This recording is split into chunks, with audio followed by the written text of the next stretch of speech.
ರಾವಣನ್ ದಹನದ ಘಟನೆ ಆದಾಗಿಂದ ನೀನಾಗಿಲ್ಲ ಭೂಮಿ. ತುಂಬಾ ಹೆದರ್ಕೊಂಡ್ಬಿಟ್ಟಿದ್ದೆ. ತಮ್ಮನ್ ತರ ಕಾಣ್ತಿದ್ ನಚ್ಚಿನೂ ಕೂಡ ನೀನು ಹತ್ರಕ್ಕೆ ಸೇರಿಸ್ತಿರ್ಲಿಲ್ಲ. ಬೈದಲ್ಲಿ ಬೇರೆ ಲೋಕದಲ್ಲೇ ಇದ್ದೆ ನೀನು. ಆದ್ರೆ ಈಗ್ಲೇ ನೀನ್ ಎಲ್ರನ್ನು ಗುರುತಿಸಿದ್ದು, ಎಲ್ರ ಜೊತೆನೂ ಮಾತಾಡಿದ್ದು. ಈಗ್ಲೇ ನನ್ನ ಭೂಮಿ ಮೊದಲಿನ ತರ ಮಾತಾಡಿದ್ದು. ನಿನ್ ಭಯ ಮೆಟ್ಟು ನಿಂತು ಧೈರ್ಯವಾಗಿ ಈ ತರ ಸಿಚುಯೇಷನ್ ಹೆದರ್ಸ್ಲಿ ಅಂತಾನೆ ನಾನು ನಚ್ಚಿ ಸೇರ್ಕೊಂಡು ಮಾಡಿದ ಡ್ರಾಮಾ ಇದು.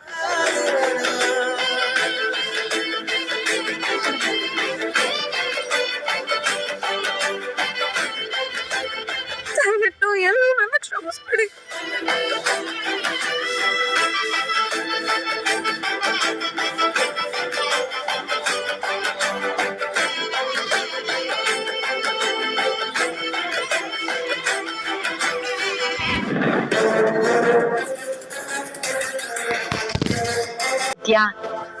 ರಾತ್ರಿ ಎಲ್ಲ ಚೆನ್ನಾಗಿ ನಿದ್ದೆ ಮಾಡ್ದ್ಯಾ?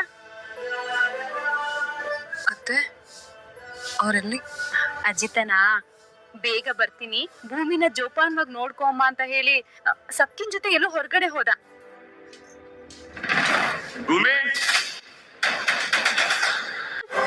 ಸಾಹೇಬೆ, ಇವ್ರೆ ನನ್ನ ರಾಂಗ್ ಆಗಿ ಬೊಂಬೆಯಿಂದ ಕಟ್ಟಾಕಿತ್ತು ಇವ್ರೆ.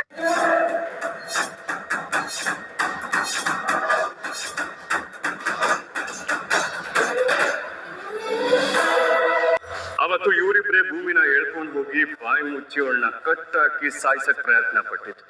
ಹಾಕೊಂಡು ನಮ್ಮನೆ ಗೇಟ್ ಒಳಗಡೆ ಎಂಟ್ರಿ ಆದ್ರು. ಆದ್ರೆ ಈ ನನ್ ಮಕ್ಳಿಗೆ ಗೊತ್ತಿಲ್ಲ ಅನ್ಸುತ್ತೆ, ನಮ್ ಮನೆ ಗೇಟ್ ಒಳಗಡೆ ಎಂಟ್ರಿ ಆಗಕ್ಕಿಂತ ಮುಂಚೆ ನಮ್ಮ ಏರಿಯಾ ಒಳಗಡೆ ಎಂಟ್ರಿ ಆಗ್ತಾರೆ ಅಂತ. ಏರಿಯಾಗೆ ಎಂಟ್ರಿ ಕೊಡ್ಬೇಕಾದ್ರೆ ಹೆಬ್ಬಾಗ್ಲ ಹತ್ರ ಒಂದು CC ಕ್ಯಾಮ್ರಾ ಇದೆ. ಆ CC ಕ್ಯಾಮ್ರಲ್ಲೇ ರೆಕಾರ್ಡ್ ಆಗಿತ್ತು ಇವ್ರ ಎಂಟ್ರಿಗಳು. ನನ್ನ ಮಕ್ಕಳ ಮೇಲೆ FIR ಹಾಕಿ ಸರಿಯಾಗಿ ಎವಿಡೆನ್ಸ್ ಸಬ್ಮಿಟ್ ಮಾಡು. ಅನುಭವಿಸ್ಬೇಕು ನನ್ನ ಮಕ್ಕಳಿಬ್ರು. ಆದ್ರೆ ನನಗೆ ಒಂದು ಅರ್ಥ ಆಗ್ತಿಲ್ಲ ಅಜ್ಜಿ, ನಮ್ಮನೆ ಹುಡುಗಿ ಮೇಲೆ ಅಂತದೇನ್ ದ್ವೇಷ ಇವ್ರಿಬ್ರಿಗೆ? ಇವ್ರಿಗೆಲ್ಲ ಮಾವ, ಈ ಮನೆಯವ್ರಿಗೆ. ಭೂಮಿನ ಸಾಯಿಸೋದಕ್ಕೆ ಸುಪಾರಿ ಕೊಟ್ಟಿದ್ದೆ ಈ ಮನೆಯವರು.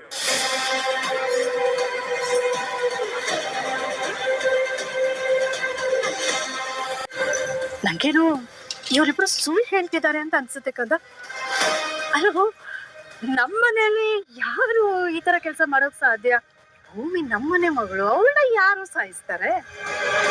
ಕರೆಕ್ಟ್ ಆಗಿ ಪೊಲೀಸ್ ಭಾಷೆಯಲ್ಲಿ ಮಾತಾಡಿದ್ರೆ ಇವರು ಬಾಯ್ ಬಿಡ್ತಾರೆ.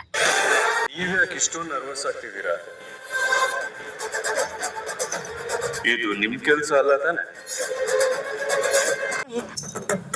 ಏನು ಹೇಳ್ತಾ ಇದೀಯ ನೀನು? ನಾನ್ ಯಾಕೆ ಅವಳನ್ನ ಕೊಲ್ಲಿ? ಯಾಕೆ ಅಂತ ನಿಮ್ಗೆ ಗೊತ್ತಿರುತ್ತೆ. ಭೂಮಿನ ನೀವು ಕೊಲ್ಬಹುದು ಅಂತ ನನಗೆ ಶ್ರೀರಂಗಪಟ್ಟಣದ ಘಟನೆಲೇ ಗೊತ್ತಾಗೋಯ್ತು.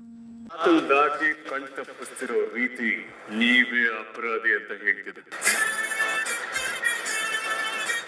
ನಾನು ಭೂಮಿ ಹತ್ರ ಅವತ್ ಏನ್ ನಡೀತು ಅಂತ ಕೇಳಿ ತಿಳ್ಕೊಂಡಿದ್ದೀನಿ. ರಾವಣ ದಹನಕ್ಕೆ ಸ್ವಲ್ಪ ಹೊತ್ತಿನ ಮುಂಚೆ ನೀವು ಭೂಮಿಗೆ ಒಂದು ಚಾಕ್ಲೇಟ್ ಕೊಟ್ಟು, ಭೂಮಿ ಹತ್ರ ಅವತ್ ಏನ್ ನಡೀತು ಅಂತ ಕೇಳಿ ತಿಳ್ಕೊಂಡಿದ್ದೀನಿ. ರಾವಣ ದಹನಕ್ಕೆ ಸ್ವಲ್ಪ ಹೊತ್ತಿನ ಮುಂಚೆ ನೀವು ಭೂಮಿಗೆ ಒಂದು ಚಾಕ್ಲೇಟ್ ಕೊಟ್ರಂತೆ. ಅದನ್ನ ತಿಂದಾದ್ಮೇಲೆ ಅವ್ರಿಗೆ ತಲೆನೋವು ಬರ್ತಿದೆ ಅಂತ ಮಲಗೋದಿಕ್ಕೆ ರೂಮ್ ಒಳಗಡೆ ಹೋದ್ಲು. ಭೂಮಿ ಕಾಣ್ತಿಲ್ಲ ಅಂತ ನಾನು ರೂಮ್ ಕಡೆ ಹೋಗ್ತಾ ಇದ್ರೆ ಹೋಗ್ಬೇಡ ಅಂತ ನೀವೇ ತಡೆದ್ರಿ. ರಾವಣ ಸುಟ್ಟು ಬೂದಿ ಆಗುವವರೆಗೂ ನೀನ್ ಇಲ್ಲೇ ಇರು ಅಂತ ಹೇಳಿದ್ದು ನೀವೇ ಅಂತ.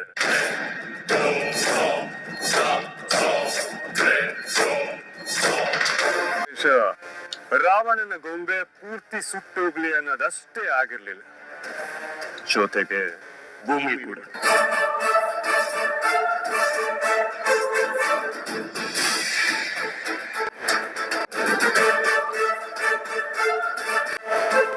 ಈಗ ನಿಮ್ ಕೆಲ್ಸನೇ ಹೌದು ತಾನೆ? ಮಾತಾಡು ದೇವಿಯಾನಿ, ನನ್ ಮಗ ಕೇಳ್ತಾ ಇರೋ ಪ್ರಶ್ನೆಗೆ ಉತ್ತರ ಕೊಡು.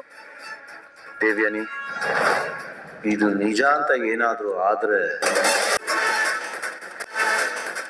ನಾನು ತುಂಬಾ ಬೆಲೆ ಕೊಡುವನು ಅತ್ತೆ. ಆದ್ರೆ ಅದಕ್ಕಿಂತ ಹೆಚ್ಚಾಗಿ ಕರ್ತವ್ಯ ಅಂತ ಬಂದ್ರೆ ಪೂಜಿಸೋನು. ಇವರಿಬ್ರಿಗೂ ಸುಪಾರಿ ಕೊಟ್ಟಿದ್ದು ನೀವೇ ತಾನೆ?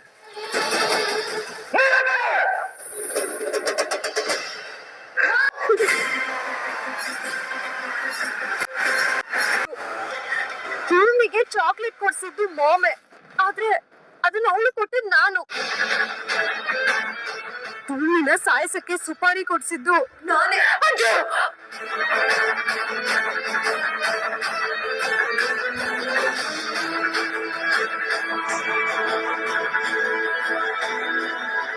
ಯಾಕ್ ಗೊತ್ತಾ?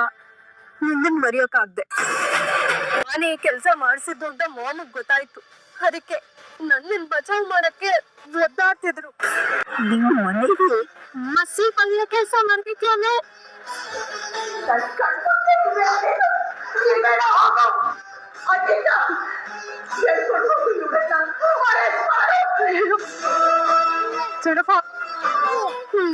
ನನ್ ಜೈಲ್ಗೆ ಹೋಗಕ್ಕೆಲ್ಲ ಇಷ್ಟ ಇಲ್ಲ.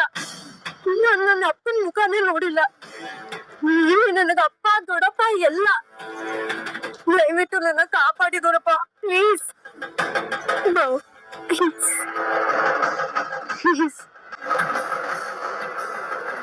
ನಿನ್ ಕೆಲ್ಸ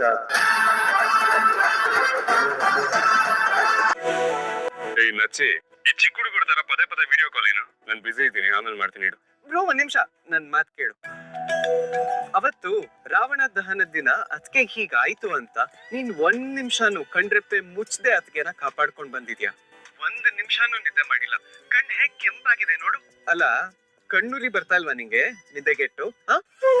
ಹೇಗಿದ್ರು ಅದಕ್ಕೆ ತೊಂದ್ರೆ ಕೊಟ್ಟವ್ರನ್ನ ನೀನ್ ಅರೆಸ್ಟ್ ಮಾಡಿದ್ಯಾ. ಈಗ್ಲಾದ್ರೂ ಮನೆಗ್ ಬಂದು ಒಂದ್ ಸ್ವಲ್ಪ ಹೊತ್ತು ಮಲ್ಕೋ, ಅದಕ್ಕೆಗೂ ಸಮಾಧಾನ ಆಗತ್ತೆ. ನಚ್ಚಿ, ನಾನು ಪೊಲೀಸ್ ಆಫೀಸರು, ಪ್ರಾವಿಷನ್ ಸ್ಟೋರ್ ಇಟ್ಕೊಂಡಿಲ್ಲ. ನನ್ಗೆ ಇಷ್ಟ ಬಂದಾಗ ಹೋಗಿ ಮನೇಲಿ ಮಲ್ಕೊಳ್ಳೋದಕ್ಕೆ. ಡ್ಯೂಟಿ ಮುಗಿಸಿ ಆಮೇಲೆ ರೆಸ್ಟ್ ಮಾಡ್ತೀನಿ ಬಿಡು.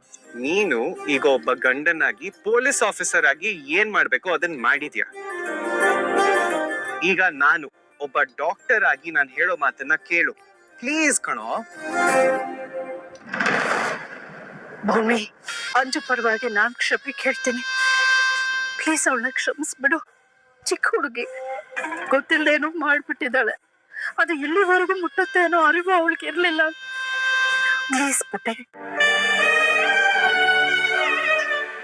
ನಮ್ ಸಾಹೇಬ್ರು ಬರೋದು 2 ನಿಮಿಷ ತಡವಾಗ್ಬಿಟ್ಟಿದ್ರೆ ಆ ರಾವಣನ್ ಗೊಂಬೆ ಜೊತೆಲಿ ನಾನು ಸುಟ್ಟು ಬೂದಿ ಆಗೋಗ್ತಿದ್ದೆ. ಆಗ ಆ ಬೂದಿಗ್ ಸಾರಿ ಕೇಳ್ತಿದ್ರ ಅಮ್ಮ. ನೀನು ಬಾಯಿ ತುಂಬಾ ಭೂಮಿನ ಮಗಳೇ ಅಂತ ಕರಿತಿದ್ದೆ. ಅಕಸ್ಮಾತ್ ಭೂಮಿ ಜಾಗದಲ್ಲಿ ಅಂಜು ಇದ್ದಿದ್ರೆ, ಆಗ ಅಂಜುನ ಯಾರಾದ್ರೂ ಕೊಲೆ ಮಾಡೋದಕ್ ಪ್ರಯತ್ನ ಪಟ್ಟಿದ್ರೆ ಆಗ ನೀನ್ ಅದನ್ನ ಸಹಿಸ್ಕೋತಾ ಇದ್ಯಾ? ಹಾಗಾದ್ರೆ ನೀವ್ ಬರೀ ಬಾಯಿ ಮಾತಿಗೆ ಅದಕ್ಕೆನ ಮಗಳು ಅಂತ ಕರಿತೀರಾ? ಖಂಡಿತ ಇಲ್ಲ. ನನ್ಗೆ ಅಂಜು ಹೇಗೋ, ಭೂಮಿನು ನನ್ ಮಗಳೇ. ಹಾಗೆ ನೋಡ್ತಿದ್ದೀನಿ ಅವಳನ್ನ. ಆದ್ರೆ ಭೂಮಿಗೆ ಅವ್ರ ತಂದೆ ಮೊನ್ನೆವರೆಗೂ ಜೊತೆಯಲ್ಲಿದ್ದು ಸರಿ ಯಾವುದು ತಪ್ಪು ಯಾವುದು ಅಂತ ತಿದ್ದಿ ಹೇಳ್ಕೊಡ್ತಾ ಇದ್ರು. ಆದ್ರೆ ನನ್ನ ಮಗಳು ಅಚ್ಚುಗೆ ಅವಳು ಹುಟ್ಟ ಮುಂಚೆನೆ ಅವಳು ತಂದೆ ಆತ್ಮಹತ್ಯೆ ಮಾಡ್ಕೊಂಡು ಸತ್ತು ಹೋದ್ರು. ಅಜ್ಜು ಹುಟ್ಟಿದ್ಮೇಲೆ ನಾನು ಆಗಿದ್ದ ಮನಸ್ಥಿತಿಲಿ ಅವಳು ಫಾರಿನ್ ಅಲ್ಲಿದ್ದು ಅಲ್ಲೇ ಓದ್ಕೊಳ್ಳೋದು ಒಳ್ಳೇದು ಅಂತ ಅವಳನ್ನ ಫಾರಿನ್ ಕಳಿಸ್ದೆ. ಉಂಡಿಯಾಗಿ ಬೆಳೆಸು ಅಲ್ಲಿ. ಪಾಪ ಆ ಮಗುಗೆ ಸರಿ ಯಾವ್ದು ತಪ್ಪು ಯಾವ್ದು ಅಂತ ಹೇಳ್ಕೊಡೋಕೆ ಹತ್ರ ಯಾರು ಇಲ್ಲ. ಏನ್ ಮಾಡ್ತಾಳೆ ನನ್ ಮಗಳು? ಹಾಗಂತ ಅಜ್ಜು ಮಾಡಿದ್ದು ಸರಿ ಅಂತ ನಾ ಹೇಳ್ತಿಲ್ಲ. ಶಿಕ್ಷೆ ಆಗ್ಬೇಕು ಹೇಳ್ತಾ ಇದ್ದೀನಿ. ನೋಡಿ, ಮನೇಲೆ ಅತ್ತೆ ಯಾವ ಶಿಕ್ಷೆ ಕೊಟ್ರೇನು ಓಕೆ, ಅವಳಿಗೆ ಜೈಲ್ ಶಿಕ್ಷೆ ಬೇಡ ಪ್ಲೀಸ್. ಬನ್ನಿ ಬಾ, ಅಂಜುಗೆ ಬೇಲ್ ಕೊಡ್ಸಕ್ ರೆಡಿ ಮಾಡೋಣ ಪ್ಲೀಸ್. ಬನ್ನಿ. ನಾನು ಸಾರಿ ದೇವಿ, ಈ ವಿಷಯದಲ್ಲಿ ನನಗೆ ಬಲವಂತ ಮಾಡ್ಬೇಡ. ಭೂಮಿ ಮನೆ ಸೊಸೆ ಆದ್ರೂ ಅವ್ರ ತಂದೆ ಕೊಲೆ ಕೇಸಲ್ಲಿ ಅವ್ರ ತಾಯಿ ವಿರುದ್ಧನೇ ಕೇಸ್ ತಗೊಂಡ್ರು. ನಾನು ಅಂಜು ಮಾಡೋದು ಸಣ್ಣ ಪುಟ್ಟ ತಪ್ಪಲ್ಲ.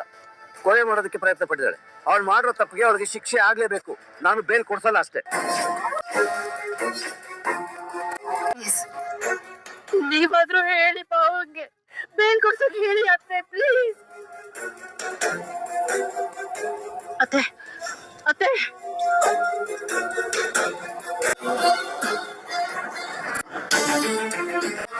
ನೀನ್ ರೆಸ್ಟ್ ಮಾಡು. ಅತ್ತೆ ಸುಮ್ಮನೆ ಬಾ.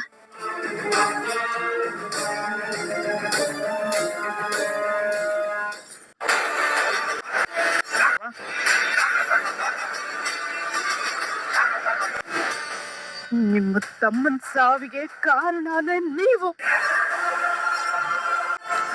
ಈಗ ನಿಮ್ಮ ಹಳಿಯನ್ ಕಾರಣಕ್ಕೆ ನನ್ನ ಮಗಳು ಅವ್ರ ಅಪ್ಪನ ದಾರಿನ ಹಿಡಿದ್ರೆ ಮರ್ಯಾದೆಗೆ ಅಂಜಿ ಸ್ಟೇಷನ್ ಏನಾದ್ರೂ ಮಾಡ್ಕೊಂಡು ಸತ್ತು ಹೋದ್ರೆ ನನಗೆ ಯಾರು ದಿಕ್ಕು ಮಾವ? ನನಗೆ ಯಾರು ದಿಕ್ಕು? ಕೊಡಿಸ್ಲಿಲ್ಲ ಅಂದ್ರೆ ನಾನು ಸತ್ತು ಹೋಗ್ತೀನಿ.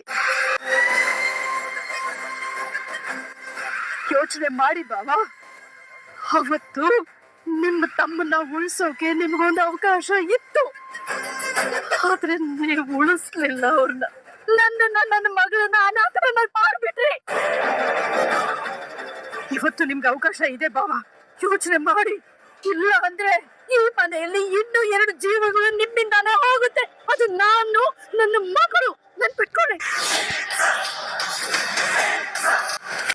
ಸಾಹೇಬ್ರೆ, ಅಂತೂ ನನ್ ಮೈದ್ನನ್ ಮಾತು ಕೇಳಿ ಬಂದ್ರಲ್ಲ, ಆರಾಮಾಗಿ ನಿದ್ದೆ ಮಾಡಿ ಈಗ.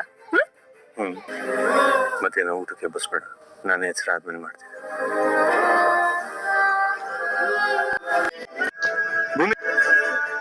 ಸಾಹೇಬ್ರೆ, ಸಾಹೇಬ್ರೆ ಏನಾಯ್ತು?